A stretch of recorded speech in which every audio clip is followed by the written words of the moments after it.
নমস্কার, আপনারা দেখছেন দ্য ইন্ডিপেন্ডেন্ট বেঙ্গল। আমি শিবম। কাল বাংলাদেশের আইনি উপদেষ্টা সাংবাদিকদের সামনে এসে কিছু কথাবার্তা বলেছেন। উনি যখনই কথা বলেন তার কথার 50% জুড়ে থাকে ভারতবর্ষ, বাকি 30% জুড়ে থাকে শেখ হাসিনা, আর বাকি 20% জুড়ে থাকে মিথ্যে প্রতিশ্রুতি। এই সেই ব্যক্তি যিনি ক্যামেরার সামনে বলেছিলেন 26 লক্ষ ভারতীয় নাকি বাংলাদেশে কাজ করে। এর সপক্ষে কোনো তথ্য বা প্রমাণ তিনি আজ অবধি কিন্তু দিয়ে উঠতে পারেননি। কিন্তু বারংবার এরকম মিসলিড করা এবং বাংলাদেশের মানুষকে কার্যত বিপথে চালিত করা এই আইনি উপদেষ্টার অন্যতম কাজ হয়ে গেছে। কিন্তু দেখুন পদ্মার মাহাত্ম্য কতটা। তিনি বাংলাদেশের কার্যত আইন মন্ত্রী, অর্থাৎ বাংলাদেশের আইন শৃঙ্খলা রক্ষা করাই কিন্তু তার দেশের অন্যতম, তার কাজের অন্যতম একটা পার্ট। কিন্তু তিনি যে কথাবার্তাগুলো বলে বেড়ান তা মোহাম্মদ ইউনূস সরকারকে ছুরি মারার জন্য, বিপাকে ফেলার জন্য কিন্তু যথেষ্ট। মাঝে মাঝে প্রশ্ন তো এটাই আমার করতে ইচ্ছা করে, এই আইনি উপদেষ্টা ঠিক কার দলের লোক? মোহাম্মদ ইউনূস তাকে পার্টিকুলারলি একটি পদ দিয়েছেন, কিন্তু সেই পদ পেয়ে তিনি যে কথাবার্তাগুলো বলছেন সেই কথাবার্তাগুলোর জন্য আন্তর্জাতিক মহলে বাংলাদেশের সম্মানই ক্ষুণ্ণ হচ্ছে। অর্থাৎ জেনে শুনে কি এই আইনি উপদেষ্টা দিনের পর দিন মোহাম্মদ ইউনূসকে ছুরি মারছেন? এই প্রশ্ন আমার করতে ইচ্ছা করে। কালকে তিনি কি বলেছেন? তিনি কালকে যে কথাগুলো বলেছেন সে কথাগুলো শুনে আপনারা হাসবেন বা কাঁদবেন, যে কোনো একটা হতে পারে।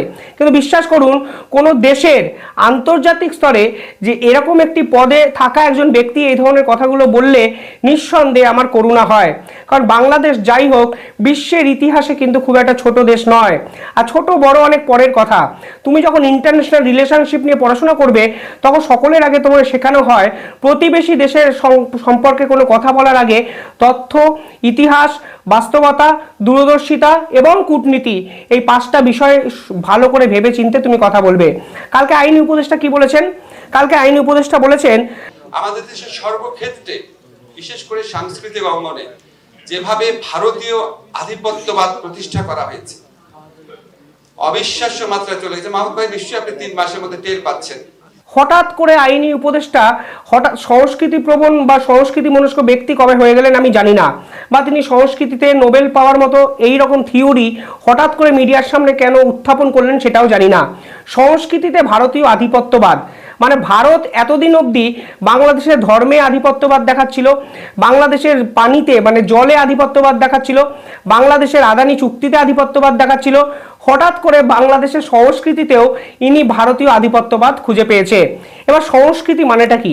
সংস্কৃতি মানে পার্টিকুলারলি কোনো দেশের নিজস্ব সম্পদ হতে পারে না। সংস্কৃতি সেটাই যেটা একটি দেশের বেড়াটোপকে অন্য দেশে, সর্বোপরি গোটা বিশ্বে সঞ্চারিত হয়।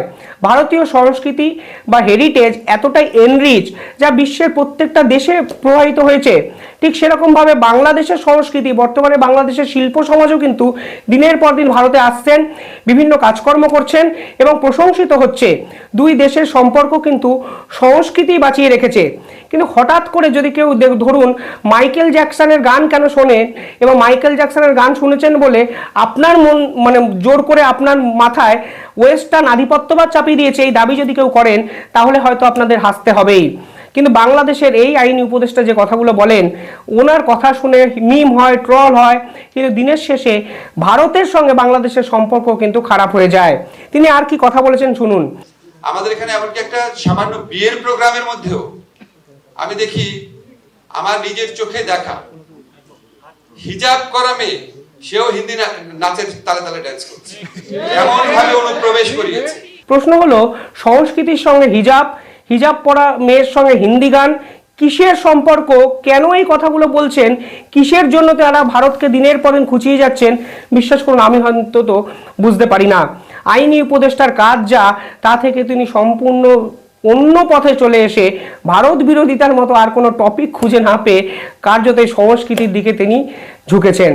আর যদিও বা এই সংস্কৃতির দিকে ঝোঁকার ফলে কিছু ঠিকঠাক কথাবার্তাগুলো বলতেন, যুক্তিপূর্ণ কথাগুলো বলতেন, কিন্তু উনি যে কথাগুলো বলেছেন, বিশেষ করুন বিশ্লেষক হিসাবে আমার এই কথাগুলোর ব্যাখ্যা বোঝাতেও এবং করতেও খানিকটা খারাপই লাগছে। নিতান্তই ভারত বিরোধিতা বা ভারতকে অ্যাটাক করে এই কথাগুলো বলেছেন বলে আজকে এই ভিডিও আপনাদের সামনে বানাতে হলো। এবং সর্বোপরি আমি জানাতে চাই যে বাংলাদেশ সরকার আইন উপদেষ্টা পদে যাকে নিয়োগ করেছে তার ক্রেডেনশিয়াল ঠিক কত কতটা, তার যোগ্যতা কতটা, ঠিক কোন মানে পদের মানে কোন যোগ্যতায় তিনি পার্টিকুলারলি আইনমন্ত্রীর মতো একটা পদে বসলেন, তিনি আইনের কি জানেন আমি জানি না, কিন্তু সংস্কৃতির কি জানেন সেইটা কিন্তু আমি প্রশ্ন করতেই পারি, কারণ তিনি ভারতকে উল্লেখ করে এই কথাগুলো বলেছেন। হিন্দি গান জোর করে চাপিয়ে দিয়েছে বাংলাদেশের উপর। আরে বাংলাদেশের মানুষ হিন্দি গান শুনবেন কি শুনবেন না, এটা ভারত কোনোদিনই কি প্রেস কনফারেন্স করে বলেছে?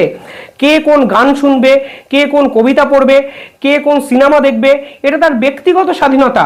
এখানে কোনো এক আইন উপদেষ্টা বলে দিচ্ছেন ভারত বলেছে আপনাদের এই সিনেমা দেখতে, এই গান দেখতে, এর থেকে হাস্যকর আর কি হতে পারে আমি সত্যিই জানি না। তিনি পরে আর কি কথা বলেছেন জানেন? ভারত বাংলাদেশে কোনো জিনিস ফ্রি দেয় না, এতগুলো টিভি কেন ফ্রি দিয়েছে? এই সামান্য প্রশ্ন আমরা করতে ভুলে গিয়েছিলাম। তো এই সাংস্কৃতিক আধিপত্যবাদের বিরুদ্ধে লড়াই করতে হবে কোনো অন্য দেশের প্রতি শত্রুতা থেকে না, নিজের আত্মপরিচয়, নিজের আত্মমহিমা, নিজের আত্ম অহংকারকে বোঝার জন্য। দেখুন, একজন সরকারি আধিকারিক বা সরকারি মন্ত্রী এ ধরনের প্রশ্ন তুলছে, ভারত কেন এতগুলো টিভি ফ্রিতে দিয়েছে। অর্থাৎ টিভি ফ্রি দেওয়ার অর্থ হলো তিনি বলতে চেয়েছেন ওই টিভিতে তিনি ভারতীয় সংস্কৃতি, ভারতীয় গান লাগানোর জন্য ভারতবর্ষ বাংলাদেশে এই সকল টিভিগুলোকে পাঠিয়েছেন। মানে আমি সত্যিই ভাবিতে পারি না একটা দেশের আইনি উপদেষ্টা যে আইন নিয়ে কথা বলবে, যে আগামী 5 বছরের বাংলাদেশের আইনি রোডম্যাপ কিভাবে হবে সেটা প্ল্যানিং করবে, যেভাবে বাংলাদেশের আইন শৃঙ্খলা সেনাবাহিনীর হতে চলে গেছে সেখান থেকে ফিরিয়ে এনে পুলিশ প্রশাসনকে অ্যাক্টিভ করবেন, যেখানে সংখ্যালঘুদের উপর দিনের পর দিন অত্যাচার হচ্ছে তার প্রতিবাদ করবেন। কিন্তু তিনি হঠাৎ করে বলতে শুরু করলেন ভারত ফ্রিতে কেন বাংলাদেশকে টিভি দেখিয়েছে বা টিভি দিয়েছে, সেই টিভিতে হিন্দি গান কেন বাজে। ইনি কিছুদিন আগে বলেছিলেন তারা শেখ হাসিনার বিরুদ্ধে ইন্টারপোলে রেড নোটিশ জারি করার কথা বলেছেন। ইনি কিছুদিন আগে বলেছেন ভারত থেকে শেখ হাসিনাকে ফিরিয়ে আনবো এবং 17ই নভেম্বরের মধ্যে মানে হাজতবাস করাবো, আদালতে হাজির করাবো। ইনি কিছুদিন আগে আবার বলেছিলেন 26 লক্ষ ভারতীয় নাকি বাংলাদেশে চাকরি করছে। কোনো কিছুরই তিনি সপক্ষে কোনো যুক্তি দিতে পারেননি, অথচ এনাকেই কিন্তু ঘিরে ধরে কার্যত বাংলাদেশি সমর্থকরা যারা বাংলাদেশি আছেন তারা কিন্তু বিদেশে হই হট্টগোল করেছিল। অর্থাৎ কেবলমাত্র গিমিক দিয়ে রাজনীতিতে যে হয় না তা হয়তো এই সকল আইনি উপদেষ্টারাও বুঝতে শুরু করে দিয়েছেন। তাই এমন একটা ইস্যুকে তারা সামনে আনছেন যে ইস্যুতে অন্তত ভারত বাংলাদেশের রাজনৈতিক প্রেক্ষাপটে এই মুহূর্তে অন্তত কোনো ভ্যালু নেই। তাদের বলার ক্ষমতা নেই আমরা চেষ্টা করেও হাসিনাকে ফিরিয়ে নিয়ে আসতে পারবো না, তাদের বলার ক্ষমতা নেই ইন্টারপোলে রেড নোটিশ জারি করে হাসিনাকে ফেরানো যাবে না, তাদের বলার ক্ষমতা নেই লাল পাসপোর্ট বাতিল করলেই ভারত যেভাবে হাসিনাকে গ্রিন পাসপোর্ট দিয়েছে তাতে আমাদের দেশে হাসিনা নাও ফিরতে পারেন। তাদের বলার ক্ষমতা নেই আমরা পারিনি 18ই নভেম্বরের মধ্যে শেখ হাসিনাকে হাজতবাস করাতে। যে মিথ্যে মামলাগুলো দেওয়া হয়েছে সেগুলো নিয়ে উনি কোনো কথা বলেন না। সনাতনীদের উপর অত্যাচার হচ্ছে কিনা সে বিষয়ে উনি কোনো কথা বলেন না। উনি হঠাৎ করে টিভি, হিন্দি গান, তারপরে হিজাব পরা যারা নাচছে এই সংক্রান্ত কথা বলে সাধারণ মানুষকে ফের গুলিয়ে দেওয়ার চেষ্টা করছেন। আর সব থেকে বড় কথা কি জানেন, ভারতের যেরকম ইন্টেলিজেন্স, ভারতের যেভাবে কাজ করে, ক্রমাগত কেউ যদি ভারত বিরোধী কথাবার্তা বলে তাদের যে ভারত নজরে রাখে তা কিন্তু বলার অপেক্ষা রাখে না। আজকে কানাডায় যে ঘটনা হয়েছে, কানাডা সরকার কিন্তু কার্যত দুঃখ প্রকাশ করতে বাধ্য হয়েছে। দিনের পর দিন তারা ভারত বিরোধী কথাবার্তা বলে গেছেন, দিনের পর দিন প্রত্যেকটা ইস্যুতে তারা ভারতকে দোষারোপ করে গেছেন। বাংলাদেশ সরকারও কিন্তু দিনের পর দিন একই ভুল করেছেন। আমি কিছুদিন আগে একটা ভিডিওতে বলেছিলাম 100 দিন মোহাম্মদ ইউনূস হয়তো বাংলাদেশে কাটিয়ে ফেললেন, কিন্তু 100 দিনেও বাংলাদেশ পররাষ্ট্র নীতি নিয়ে কিন্তু উদাসীন।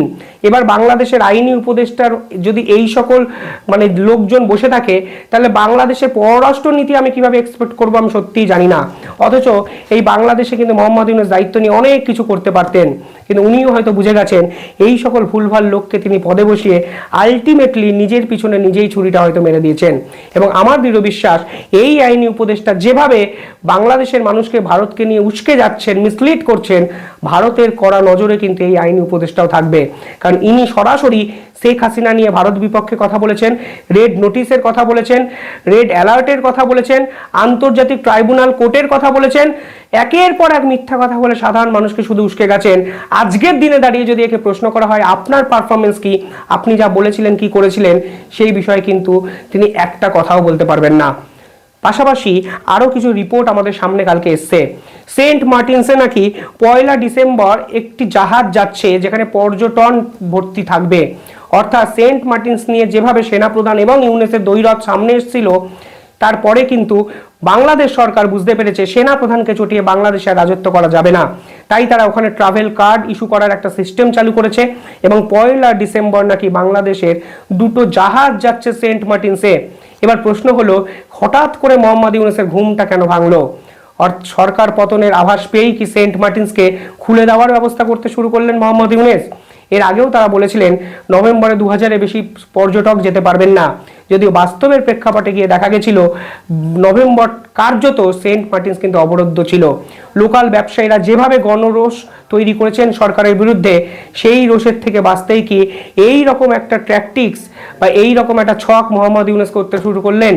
প্রশ্ন থাকলো, কেনই বা হঠাৎ সেন্ট মার্টিনসে যাচ্ছে বাংলাদেশের পর্যটকবাহী জাহাজ? যে সেন্ট মার্টিনস থেকে বিশ্বের মুখ ঘোরানোর একটা চেষ্টা মোহাম্মদ ইউনূস শুরু করেছিলেন, ডোনাল্ড ট্রাম্প ক্ষমতায় আসার পর সব ছক যে বদলে যাচ্ছে তা কিন্তু বোঝাই যাচ্ছে। মানে অন্তর্দ্বন্দ্বে জর্জরিত একটা সরকার কার্যত কিন্তু একটু একটু করে পিছু হটতে শুরু করেছে। আপনারা যদি ঘটনাগুলো মেলান তাহলে হয়তো আপনারা বুঝতেই পারবেন। কালকে বাংলাদেশে লালন মেলাকে বাতিল করে দেওয়া হলো।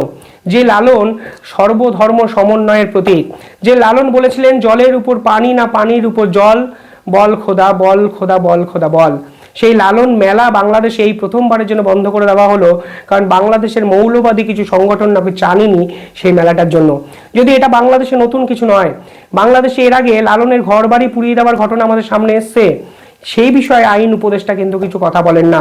কিসের জন্য নতুন বা স্বাধীন বাংলাদেশে মানে এই সকল মেলা বন্ধ হয়ে যাচ্ছে, যে মেলার সঙ্গে লালন ফকিরের নাম জড়িয়ে আছে, সেই বিষয়ে কিন্তু বাংলাদেশের একটা কথাও কিন্তু আজ অব্দি কোনো উপদেষ্টা বললেন না। অথচ এরা সংস্কৃতি নিয়ে কথা বলেন। লালন কিন্তু বাংলাদেশের ঐতিহাসিক একটা উপজীব্য অবলম্বন এবং বাংলাদেশের সংস্কৃতির ধারক ও বাহক। সেই লালনের নামাঙ্কিত মেলাকে আপনারা বাঁচিয়ে রাখতে পারলেন না, অথচ ভারত কেন হিন্দি গান বাংলাদেশে শোনাচ্ছে সে বিষয়ে আপনার প্রশ্নচিহ্ন তুলে দিলেন। সংস্কৃতি কি বেড়াজাল দিয়ে ভেদাভেদ করা সম্ভব? ভারতের 2টো সিনেমা বহুরূপী এবং টেক্কা আপনারা বাংলাদেশে রিলিজ করতে দেননি। শুধু তাই নয়, কলকাতা বইমেলাতে এবার বাংলাদেশের কোনো স্টল থাকবে না। একের পর এক ইতিহাস যেভাবে বদলানোর চেষ্টা করছেন, যেদিন মানুষ আপনাদের বদলাবে সেদিন কিন্তু আপনারা পালিয়েও বাঁচতে পারবেন না। আর এতই যখন ভারত বিরোধিতা করছেন, একটা ছোট্ট তথ্য আপনাদের দিই। শেষ 2 মাসে ভারত থেকে বাংলাদেশে রপ্তানি হয়েছে প্রায় 76,04,90,000 ডলারের, যা কিন্তু ভারতবর্ষ 2 বছর আগে মানে 2 মাস মানে আগের অর্থবর্ষে বাংলাদেশে পাঠিয়েছিল। আপনারা বলেছিলেন ভারতীয় মাল নেবেন না, ভারতীয় পণ্য বয়কট, কিন্তু এই বছরের স্ট্যাটিস্টিকটা কি জানেন? এই বছর ভারত মানে শেষ 3 মাসে ভারত নাকি ব্যবসা করেছে 86,08,10,000 ডলার, যেটা সেপ্টেম্বরে হয়েছে, আর আগস্টে হয়েছিল 76 কোটির বেশি। অর্থাৎ 1 মাসে ভারতের ব্যবসা কিন্তু 10 কোটি ডলার বেড়েছে বাংলাদেশের মার্কেটে। অর্থাৎ ভারত কিন্তু বাংলাদেশে আমদানি করেছে এত বিপুল পরিমাণ টাকা, কিন্তু রপ্তানি কিন্তু 13% বেশি কমিয়েছে। তথ্য বলছে ভারত সরকার দিনের পর দিন আমদানি বাংলাদেশে করে যাচ্ছে। অন্তত শেষ 2 মাসের রিপোর্টে দেখা যাচ্ছে প্রায় 10,000 কোটি টাকার বিজনেস কিন্তু ভারতবর্ষ বাংলাদেশের সঙ্গে করেছে, কারণ বাংলাদেশের যে চাহিদা। অর্থাৎ আপনারা ভারত বিরোধিতা মুখে যতই করুন, আলটিমেটলি ভারতীয় পণ্য ছাড়া দিনের শেষে যে শূন্য, তা হয়তো সাধারণ মানুষকে বুঝতে দিচ্ছেন না। কিন্তু বিশ্বাস করুন, সাধারণ মানুষ সবই বোঝেন। আপনাদের আইন উপদেষ্টা যেভাবে কথাবার্তাগুলো বলছেন, আমার দৃঢ় বিশ্বাস তিনি জয়শঙ্কর বা অজিত দোভালের নজরে অবশ্যই থাকবেন। কিন্তু পাশাপাশি মোহাম্মদ ইউনূস যেভাবে সাধারণ মানুষকে ভ্রান্ত করার চেষ্টা করছেন, ডোনাল্ড ট্রাম্প যদি ক্ষমতায় যেদিন বসবেন অফিসিয়ালি, সেই মোহাম্মদ ইউনূসের ভবিষ্যৎ কি হবে সে বিষয়ে প্রশ্ন কিন্তু করতে ইচ্ছা করে।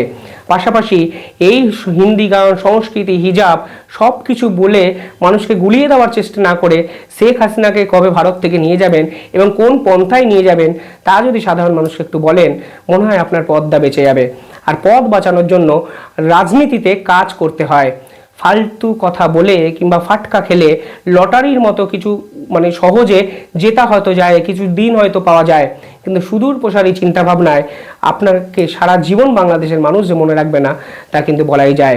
যদিও সুদূর প্রসারী ভাবনা তখনই প্রয়োজন হয় যখন দূরদর্শিতা দরকার। দূরদর্শিতাই নেই বাংলাদেশে। কিভাবে বাংলাদেশ সরকার থাকবে বলতে পারেন? প্রশ্ন থাকলো। ধন্যবাদ, ভালো থাকবেন।